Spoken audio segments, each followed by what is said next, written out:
The magical rituals demonstrated in this video are performed by practicing magicians, not professional actors. These rites were recorded inside an actual magical temple, not on a Hollywood soundstage. The techniques shown are authentic and very effective. Viewers are warned against casual experimentation with these methods.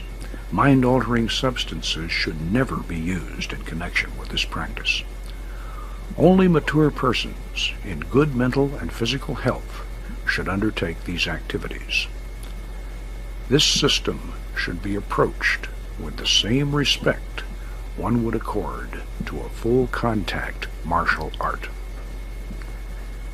This documentary is offered to the public as an educational introduction to an ancient Western tradition. These be the 72 mighty kings and princes which King Solomon commanded into a vessel of brass, together with their legions. I've been fortunate enough to rediscover and reconstruct the actual techniques of ancient Western ceremonial magic. In this video documentary, we're going to take you along on an expedition to a strange world, in many ways more mysterious than the upper reaches of the Amazon, but a lot closer to home. For the very first time, we're going to show you the actual methods by which wizards and warlocks of olden times invoked holy angels and evoked lesser spirits to visible appearance and even had conversations with them. What you're going to see is real. These techniques are just as effective today as they were 1,000 years ago.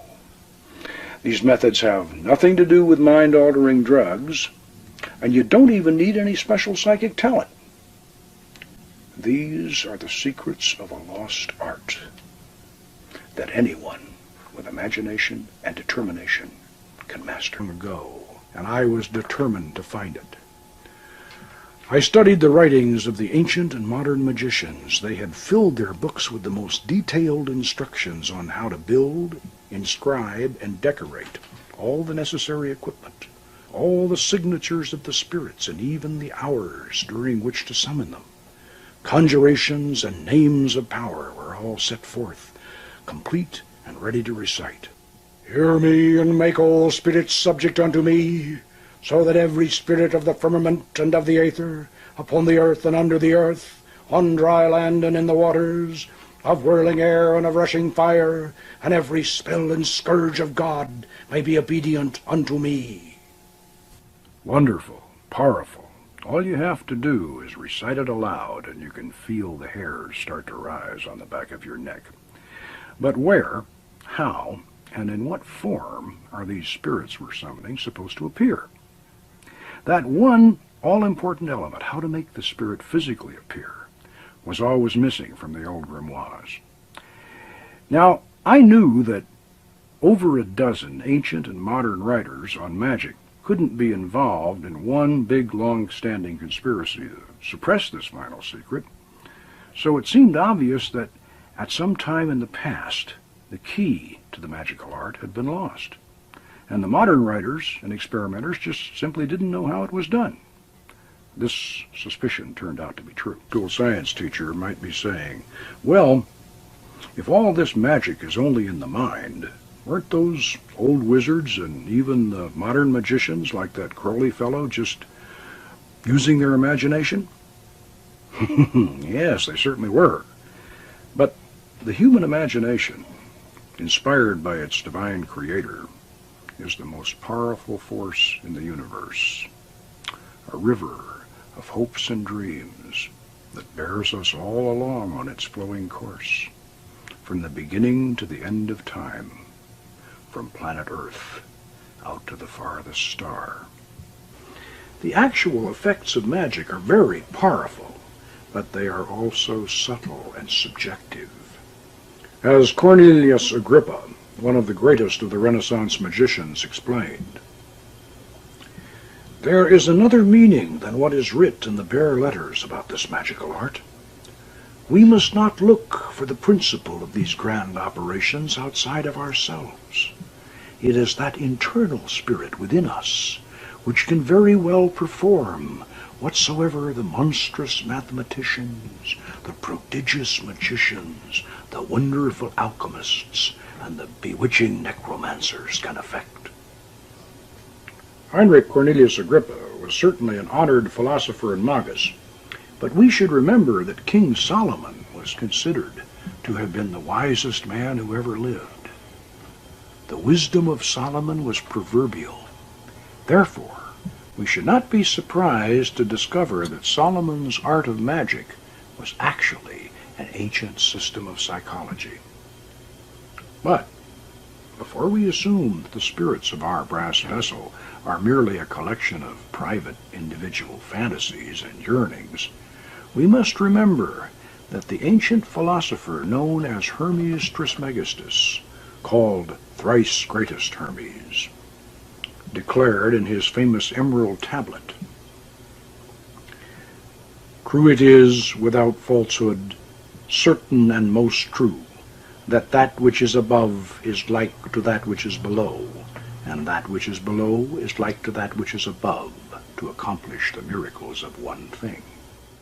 Based upon this profound revelation, the Magi of classical times, the later medieval sorcerers, and the Renaissance magicians believed that the human mind was a miniature functioning model of the vast universe itself.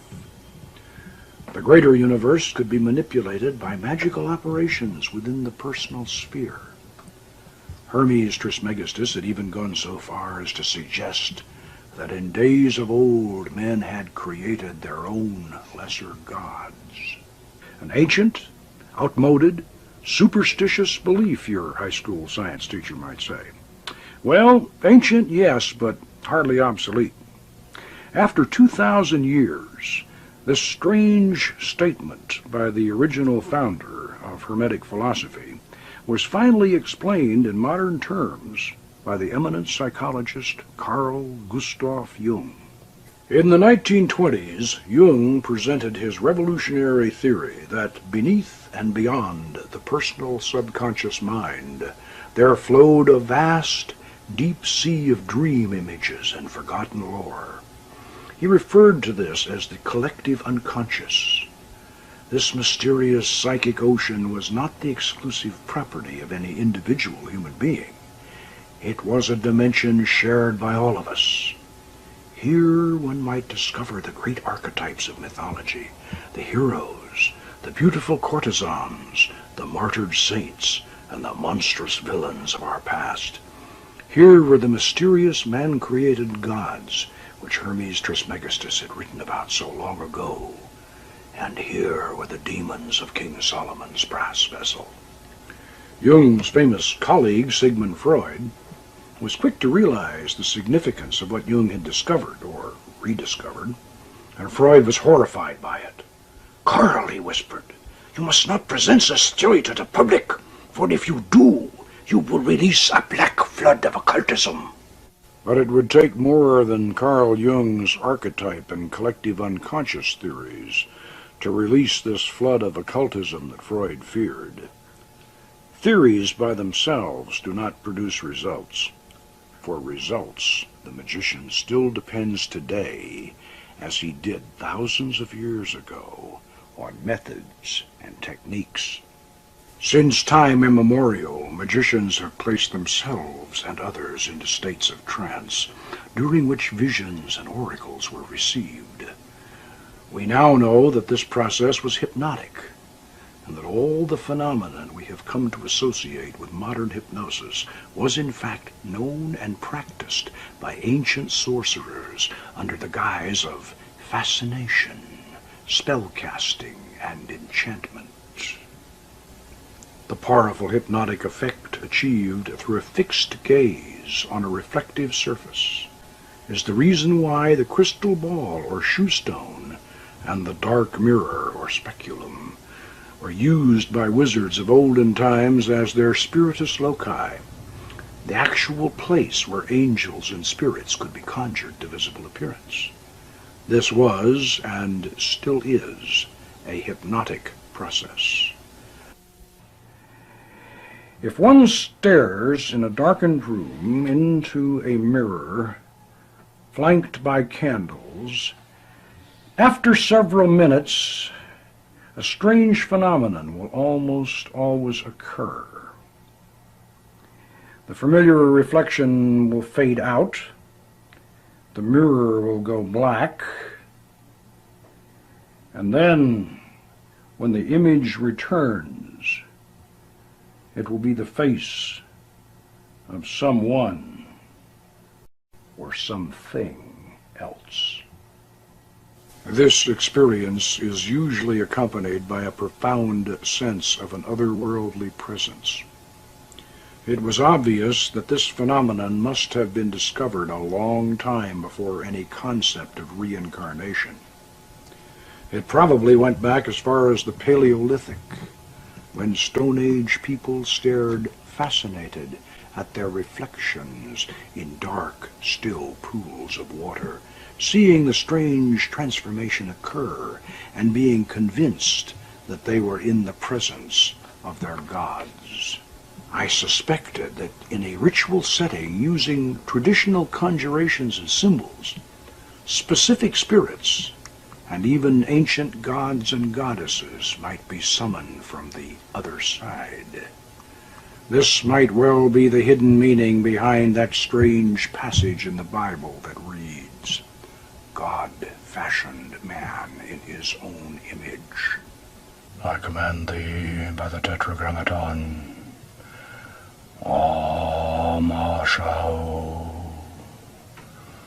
by which the elements are overturned, the air is sundered, the fire is generated, the earth moves, the sea rolls back, and all the host of things celestial, of things terrestrial, of things infernal, do tremble and are confounded together.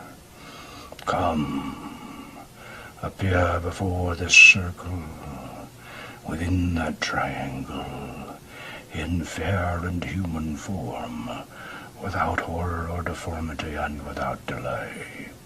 Come from whatever part of the world thou art and answer my questions.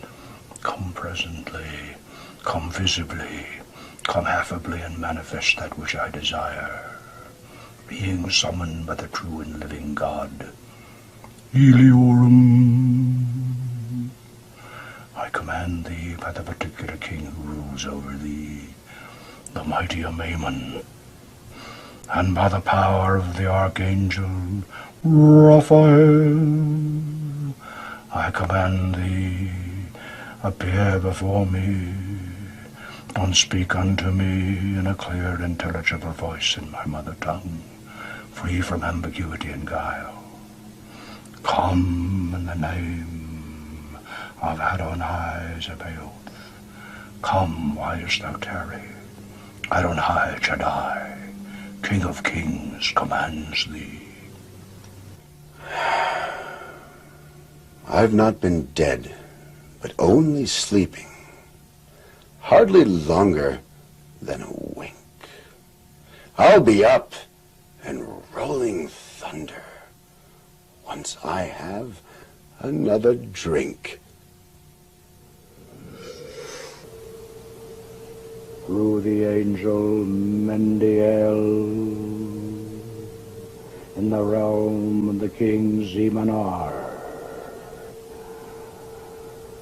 summoned thee by Barlamensis, Aliciensis, Almantia, Apollo. I am here. What do you desire of me? And so I had the secret. Like Dr. Frankenstein, I had learned how to do it. But even though I may have been just as obsessed as the fictional Victor Frankenstein, I didn't want to make his mistake. I wanted to fully understand the philosophical and spiritual significance of a system that had been such a closely guarded secret for so many thousands of years. I had to ask the four great archangels, Michael, Raphael, Gabriel, and Oriel, came down and imprisoned these fallen angels at the four corners of the earth. where they became known as the Watchers. Jewish, Christian, and Islamic theologies retained the traditional loyal angels of heaven, especially those four great beings who rule the quarters of the universe, Raphael, Michael, Gabriel. Every aspect of this system, spiritual, psychological, and technical, must be thoroughly understood before these experiments are undertaken. Like knights of olden times, magicians must be trained, armed, and armored before they go on a quest into the spirit realm. First, you should know that the magic circle is your philosophical fortress when you open the gateway between the worlds. It represents the perfect circle of the vast universe and the unbroken boundary of your own being, which are one and the same when you practice Solomon's art. As above, so below. As within, so without. You should know that even back in ancient times, the triangle represented the philosophical first plane of manifestation. It acts as a cage containing and restraining the spirits you evoke. For the moment, let us imagine that we are participating in the original act of creation, back at the dawn of time, out in the vast reaches of cosmic space. First, we will create just one point. Next, we, or God, will establish a second point and connect it to the first, so that we have a line. Then, when we plot our third point, we have our triangle, the first flat surface. Now, when we create point 4, we have the first solid. We have created a thing. And as long as we refrain from establishing point 5, setting our thing in motion, we will constrain our creation to remain in its position. We will keep our spirit within the triangle. Traditionally, the name of the Archangel Michael, the angel of power, was separated into 3 syllables, M-I-C-H-A-E-L, and written in the corners of the triangle, to add a visual emphasis to the symbolic geometry that bound the spirit. You must understand this concept thoroughly before you open Solomon's brass vessel and release the genie. It matters not whether you are a Christian, a Jew, a Muslim, or even a pagan. These archangels are very much a part of our Western tradition. They represent the positive forces that drive the engine of the universe and the love that holds it all together.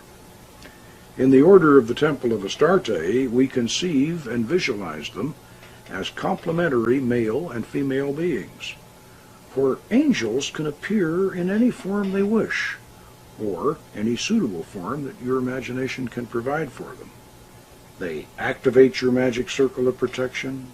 Casting your circle with a pentagram ritual before each operation is certainly important, but that alone is not enough. The great archangels must live in your mind and in your heart. You must have them inside as well as outside. Nosce te ipsum, in tuo templo tu es Deus. This is the very first time we have ever permitted cameras into the inner sanctum of the Order of the Temple of Astarte. Notice the names of the great archangels of the quarters in Phoenician around the magic circle. You will hear these same names invoked in the traditional pentagram ritual that precedes and follows every magical operation. But I say again, the pentagram ritual by itself is not enough. You have to have these 4 great archangels of the quarters indwelling within you and ready to help you control the rebellious spirits. Otherwise, opening the brass vessel would be like opening Pandora's box, which, according to the ancient Greek myth, released evil into the world and then could not be reclosed. Therefore, you must first master the art of angelic invocation before you proceed to its darker counterpart, the evocation of Solomon's 72 spirits.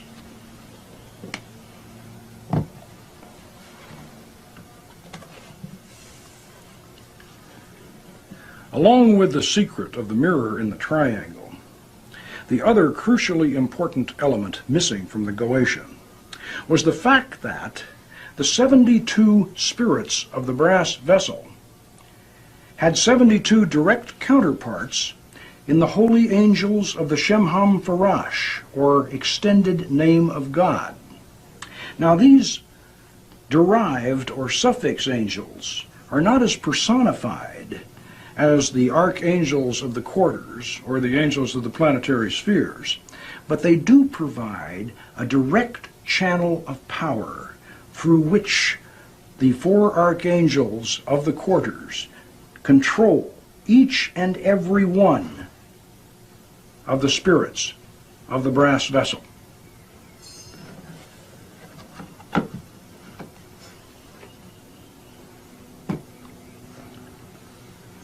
Unless this concept is understood and integrated into your goetic operations, you are on spiritually dangerous ground. These Shemham Farash angels even have their own sigils, and there is a short invocation for each one of them. The careful operator should use both. And before anyone in the Order of the Temple of Astarte is allowed to participate in goetic operations, we insist that they experience a series of 4 archangelic invocations. So how do we invoke the archangels? Well, there's another book in the Lemegeton Compendium that probably should have been published with the Goetia. It's called the Almadel of Solomon, and gives us a very effective method for invoking, and by that I mean calling down the angels. The original Almadel was a tabletop device made entirely of wax. This was an ingenious design. The square slab of wax had holes at each corner through which the 4 candles were inserted, leaving enough length below to raise the little platform high enough so that a small incense burner could be placed beneath it, from where the incense fumes could rise through another set of holes to envelop the crystal shoe stone in mysterious tendrils of fragrant smoke, thus adding to the hypnotic effect. As with the Goetia, the secrets of the Almadel were not clearly explained in the Lemegeton. I had to use equal measures of scholarship and inspiration to reconstruct and fine-tune the system. But the effort was certainly worth the trouble, because the Almadel angels control the Goetia spirits. I know that statement may be surprising to some magical scholars who never look beyond, to quote Cornelius Agrippa again, what is writ in the bare letters. The Almadel's angels are not arranged in an ascending hierarchy. They are attributed to the 4 quarters and the 12 signs of the zodiac, with each of the 4 quarters governing the 3 astrological signs particular to its nature. In other words, the signs of air, fire, water, and earth, which we know are governed by the 4 great archangels of the quarters: Raphael, Michael, Gabriel, and Oriel. Realizing this, we can simply disregard the late 17th century hodgepodge of garbled angelic names the Lemegeton's scribe has attributed to these altitudes, and thus restore the Almadel system to its full power and purpose, as shown here in our master mandala. Each of the 4 great archangels of the quarters empower 3 sets of 6 Shemham Farash angels, who in turn control 3 sets of 6 counterpart Goetia spirits, which are distributed 2 to each of the 36 decans, or 10-degree divisions of an astrological sign. This occurs in similar order all around the zodiac. If you find this confusing at first glance, you can study the Master Mandala in the companion book to this video, the Book of Solomon's Magic. The design may appear complicated, but it is actually quite simple and easy to work with. Now, let's see how this works in actual practice.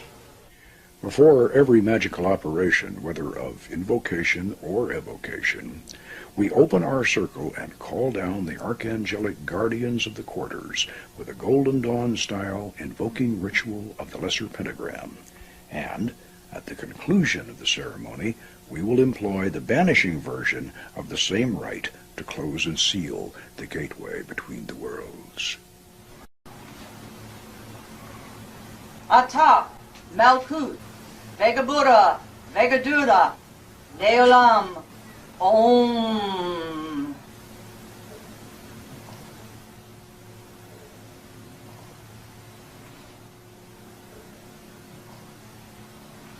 Amasha O.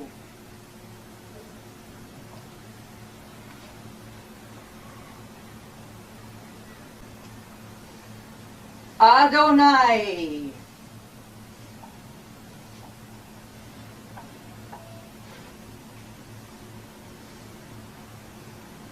Ahea.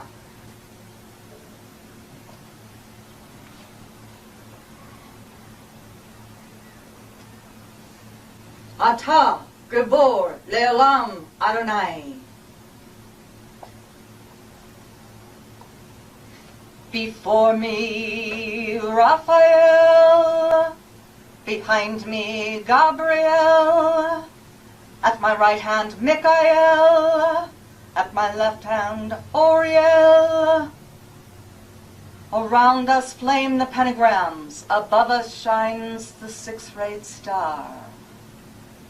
Ata, Malkut, Vegabura, Vegadula, Leolam, Om. We call thee, great Archangel Raphael, in the name of Tetragrammaton, Amashao. Come to us, O guardian of the eastern quadrant, master teacher, loving healer, wielder of the sword of truth, and Lord of the aerial realm.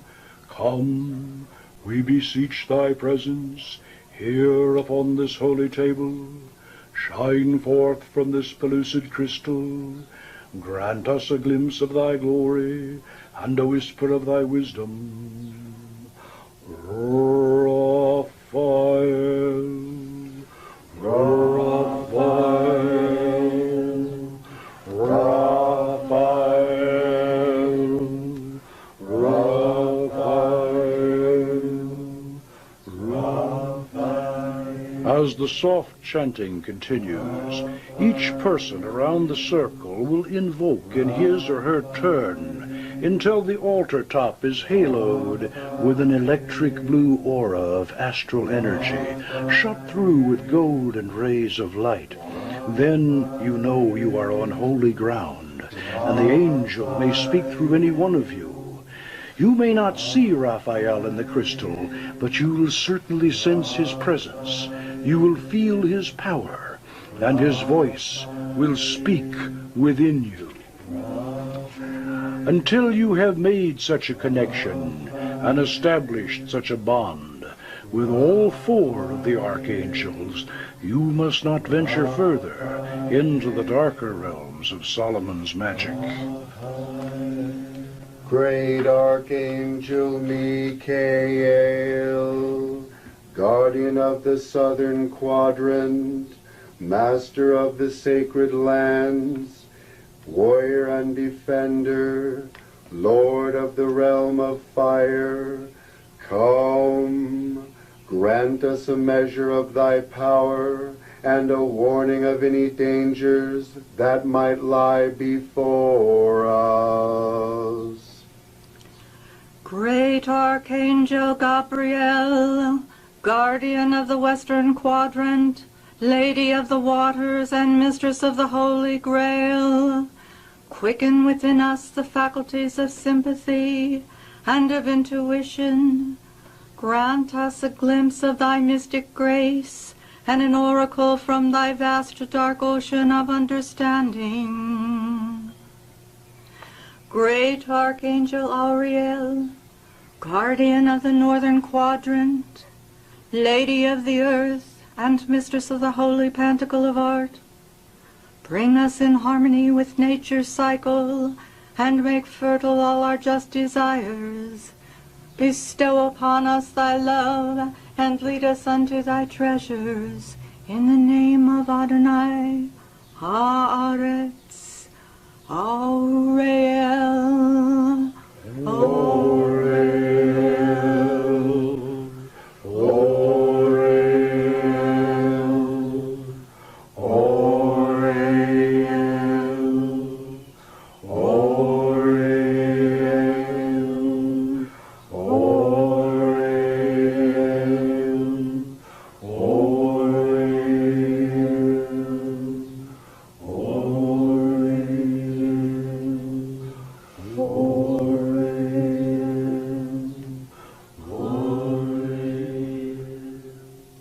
Remember, you're invoking these angels, not evoking them.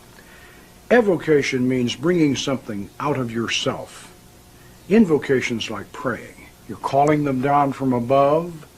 You're inviting them to visit you. You're asking them for their help. So you shouldn't command them, and you certainly shouldn't banish them after the operation is over. You thank them, you ask them to come again, and you bid them hail and farewell. Now that we have the 4 great archangels of the quadrants firmly on our side, we're ready to open Solomon's brass vessel and call forth the genie to appear in the dark mirror on the triangle of art. As an example, we're going to summon the spirit Astaroth, who is described in the Goetia as a great and powerful duke whose lamen is to be made out of copper. Copper is the metal attributed to the planet Venus. This is appropriate because the spirit Astaroth is actually the ancient Canaanite goddess Astarte. Therefore, we will operate as if we are evoking her in the 7th Kabbalistic sphere of Netzach, with the understanding that all operations of the Goetia take place in the lunar sphere of Yesod. And keeping this in mind, we should always perform our evocations when the moon is waxing. Pay very close attention to every detail of what you're about to see. This is the first time a complete operation of goetic thaumaturgy has ever been visually recorded. We're going to call forth the spirit Astaroth, who is actually Astarte, the queen of heaven and the patron goddess of our temple. It was in her honor and through her inspiration that I founded the Order of the Temple of Astarte in 1970 to properly teach Solomon's magic to worthy students of the art. We are in our temple. After the lesser pentagram, which we have already demonstrated, the operator should perform a planetary septagram ritual, internalizing and then externalizing the Kabbalistic lunar sphere of Yesod, within which all goetic operations are encompassed.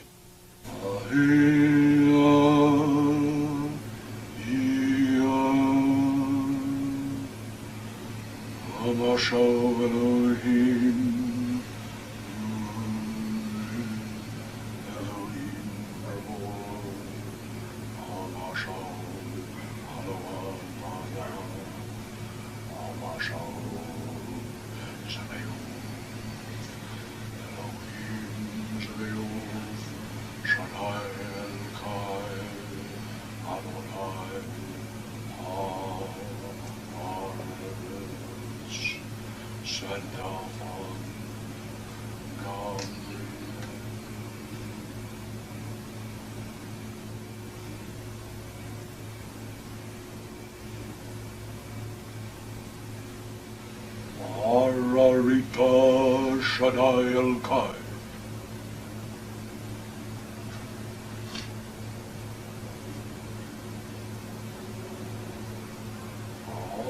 Ararita Shaddai El-Kai.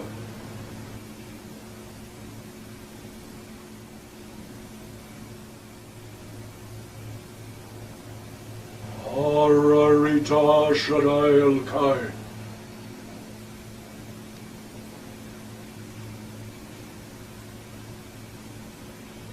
Ararita Shaddai El-Kai. In the name of the Archangel Gabriel, I declare the gateway to the lunar sphere of Yesod is hereby open.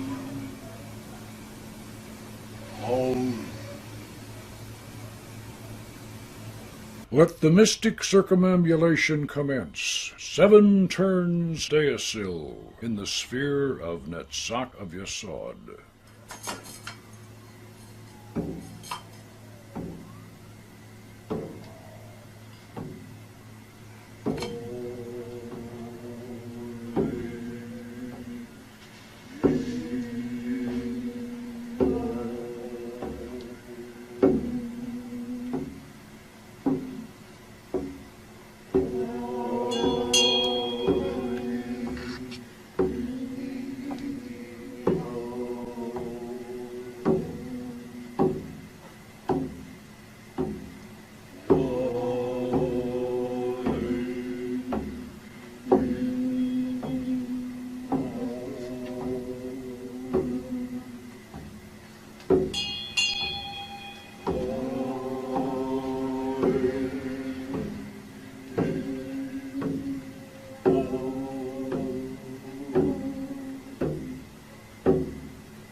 Thee I invoke, the Bornless One, Thee that didst create the earth and the heavens, Thee that didst create the darkness and the light.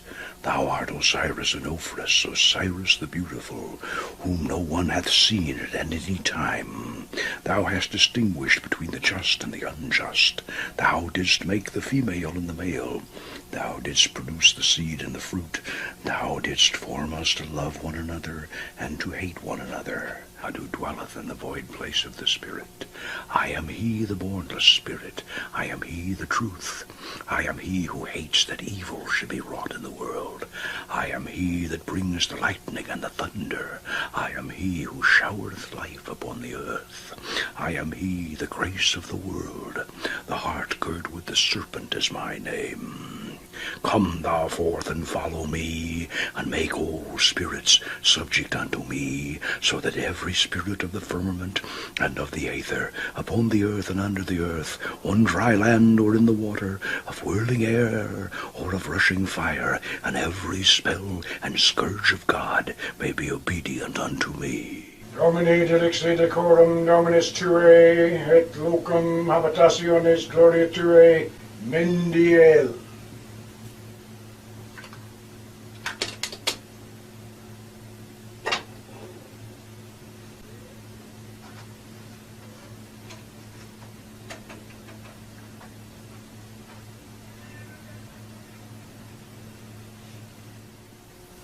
I conjure thee, Spirit Astaroth, I supplicate thee, Goddess Astarte, I conjure thee, in the northern quadrant, under the power of the Archangel Uriel, through the angel Mendiel, in the realm of the king Zemanar, command thee by Barlamensis, Baliciensis, Palmantia, Apollodosides, and the mighty princes Geneo and Leocade, ministers of the seat of Tartarus, and chief princes of the throne of Apologia in the 9th region. Come, in the holy and glorious names, Ya Hamashau Elohim Ul Elohim Gabor Amashau Alavadath, Amashau Sabaoth. Come, appear before this circle, within that triangle, in fair and human form, without horror or deformity, and without delay. Come from whatever part of the world thou art, and answer my questions. Come visibly, come affably, and manifest that which I desire. Being summoned by the true and living God, Eliorum, we command thee also by the Tetragrammaton.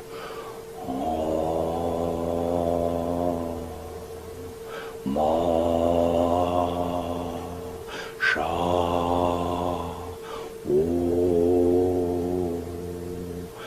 By the elements are overturned. The air is sundered. Sea rolls back. The fire is generated. The earth moves. And all the host of things celestial, of things terrestrial, of things infernal, do tremble and are confounded together. Come, appear before us affably, and speak unto us in a clear, intelligible voice in our mother tongue, free from ambiguity and guile. Come in the name of Adonai Zebaoth. Come, why dost thou tarry? Adonai Shaddai, King of kings, commands thee.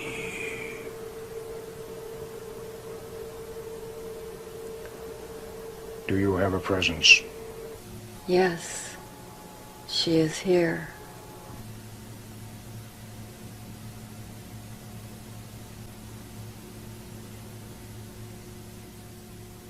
We welcome you, Goddess Astarte.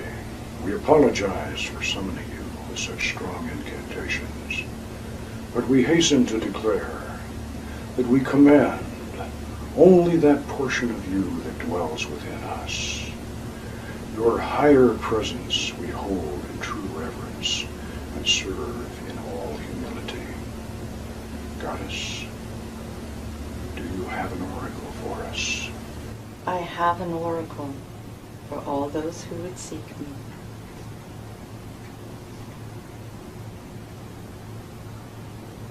Each priestess must call me forth through her own image and in her own time.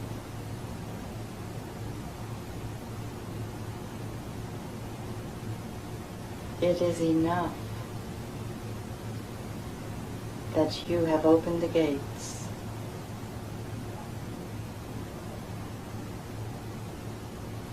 Now, each one must make her own sacred journey. Great Goddess Astarte, we thank thee for having attended our rites and granting our wishes. And as we release your special presence to return to your lovely realm, we ask that your essence remain stronger within us. And we ask that you return to us when called by the rites of holy magic. Hail and farewell.